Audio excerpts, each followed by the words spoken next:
Mga idol, meron tayong ship out pupuntang Makati ng Motor Punk Max Electric Scooter. Darling, this unit can run up to 60 kilometers per full charge. 50 kph naman yung max speed. Nagpakabit si Bossing ng napakadaming accessories. Isa-isa natin mga idol. Meron tayong premium side mirrors. Meron tayong phone holder. Kiddie bar with hook. Nagpakabit siya sa susian. Meron siyang foldable basket. Poo!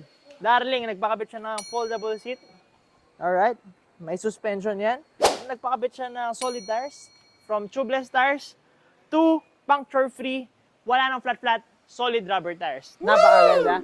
And lastly, nagpakabit siya ng steering damper. Yan. Beautiful machine. Shoutout kay Boss Dennis. David.